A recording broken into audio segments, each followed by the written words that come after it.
Bonsoir, dans plusieurs pays d'Europe, le froid s'est accru, neige, verglas, avalanche, par conséquent danger. Petit tour d'horizon en France avec Bruce Toussaint.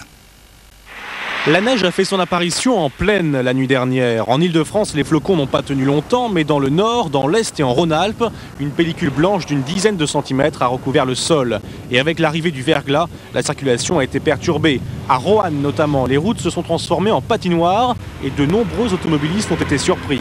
Heureusement, pas d'accident grave, mais quelques belles glissades.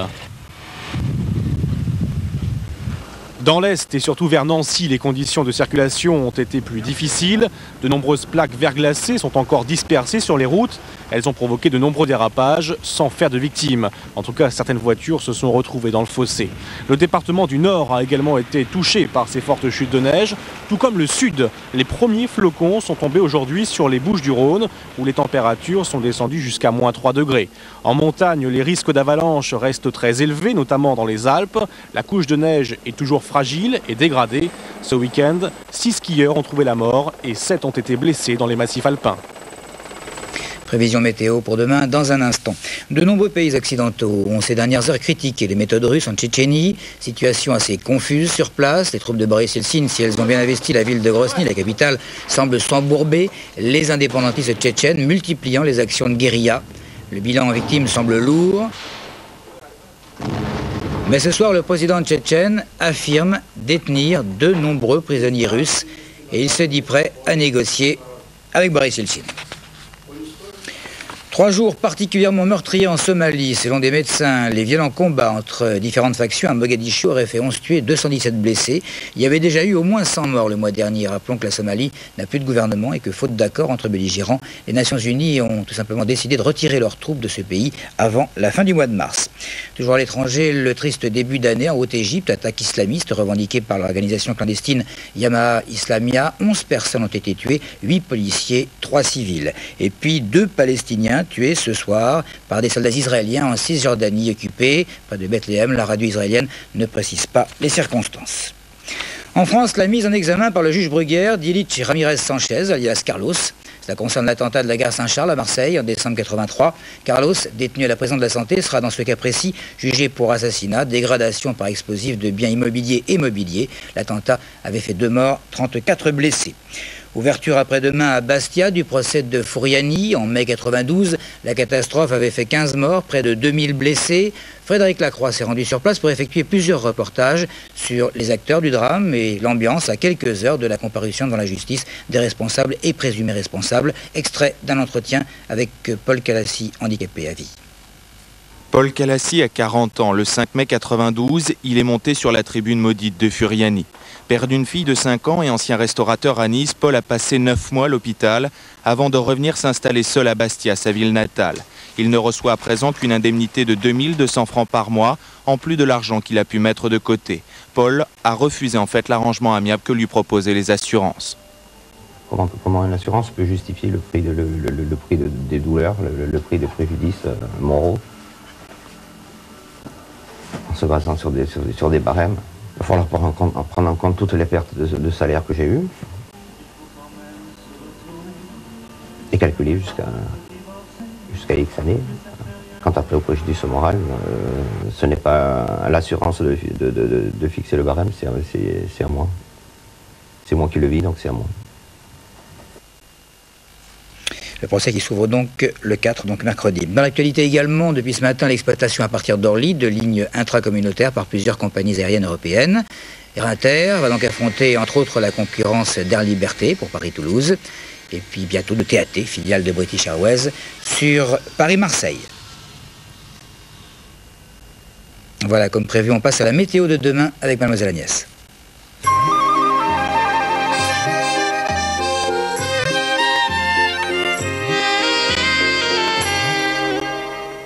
L'anticyclone qui va de l'Irlande au nord de l'Espagne nous protégera encore demain, mais pas assez pour empêcher l'entrée d'un front perturbé par la Bretagne. Demain matin, temps sec et ensoleillé de la Belgique à la Bretagne en passant par la Normandie, où il y aura aussi quelques risques de brouillards matinaux. Un ciel couvert sur les Pyrénées, les Alpes et le Massif central avec des chutes de neige sur les massifs alpins, du beau temps sur le pourtour méditerranéen et la Corse, et pas mal de vent l'après-midi. Même type de temps de la Belgique à la Bretagne en passant par le nord Picardie. La Normandie, un temps variable et sec comme sur les Pays de Loire et l'Île-de-France. Un temps variable également avec des risques de chute chutes de neige localisées sur le nord-est du pays et un ciel couvert qui donnera des averses de pluie ou de neige sur la Bretagne. De Lyon au massif alpin, des chutes de neige abondantes également et du vent de nord sur la région Rhône-Alpes qui soufflera à 90 km/h et de nord-ouest sur la côte varoise qui soufflera jusqu'à 100 km/h. Température 0 à Lyon, 13 à Nice et 2 à Paris. Voilà donc pour l'essentiel. Après Isabelle Giordano et le journal du cinéma du quartier libre, ce sera Trahir, film franco-roumain. Excellente fin de soirée sur Canal, bien sûr.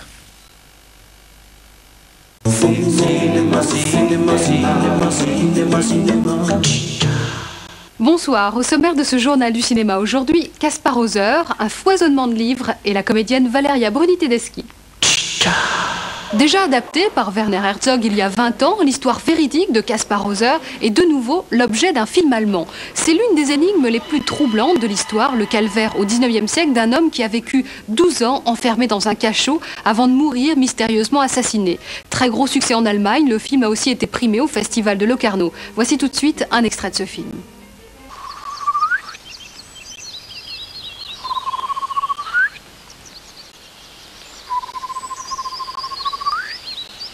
Herr Professor? Ja. Es ist doch sonderbar. Als Kaspar noch im Käfig war, hat nichts gedacht, noch gewünscht. Jetzt hat so viele Gedanken und Wünsche. Herr Professor, wenn es sich einrichten lässt, so möchte Kaspar doch gar so gerne auf dieser Welt bleiben. Cette semaine, il n'est pas trop tard pour offrir vos étrennes. Alors je vous propose de jeter un œil sur quelques-unes des dernières parutions en matière de livres de cinéma. À commencer par la biographie non autorisée de Marlon Brando, parue aux presses de la Cité. Un autre regard sur la carrière de ce monstre sacré, quelques mois, rappelez-vous, après son autobiographie publiée par Belfond. Chez Plomb, replongez-vous dans l'univers de Woody Allen, quelques jours avant la sortie de son nouveau film. Voici un livre qui vaut vraiment le détour, puisqu'il s'agit d'un recueil de ses meilleures répliques. Et pour les férus d'histoire, ne manquez pas l'imposante saga de la Ufa, paru chez Flammarion, une somme exceptionnelle sur ce qui fut le plus grand groupe de cinéma allemand d'avant-guerre. Et pour finir, voici une mine pour les amateurs de potins, c'est Hollywood, l'envers du décor chez Ramsay, une succession d'anecdotes croustillantes pour découvrir ce qui se cache derrière l'usine à rêves. On l'a tous admiré dans Les gens normaux n'ont rien d'exceptionnel, pour lequel elle avait reçu le César du meilleur espoir. Valeria Bruni-Tedeschi, comme son nom l'indique, a des origines italiennes. Elle s'apprête à revenir aux sources dans un film où elle jouera une terroriste confrontée à son ancienne victime. À quelques jours du tournage, la comédienne s'exerce encore à sa langue natale et à l'écouter, ce n'est pas une mince affaire. Regardez. C'est produit et joué par Nanni Moretti et c'est le premier film d'un jeune metteur en scène qui s'appelle Mimo Caro Presti. C'est quoi votre rôle exactement? Je suis une terroriste qui maintenant, là, qui est en prison, enfin en liberté, qui va travailler dehors et qui était dans les Brigades Rouges il y a 15 ans, quoi. Moi, je suis italienne, mais comme j'ai habité à Paris pendant 20 ans, j'avais un problème d'accent. Donc, j'ai préparé jusqu'à maintenant en me concentrant sur une lettre, qui est le R, que moi j'arrivais pas à dire parce que j'arrivais pas à rouler les R. Donc depuis 3 mois, j'ai pris des cours de R. Et effectivement, c'est une nouvelle façon de préparer un film, quoi. C'est de travailler une lettre pendant 3 mois. Et voilà, ça fait un peu peur parce qu'on se dit où est-ce que je suis en train d'aller, quoi. Qu'est-ce que je suis en train de faire de ma vie. Et puis voilà. Alors votre nom en italien, ça donne quoi? Valeria Bruni-Tedeschi.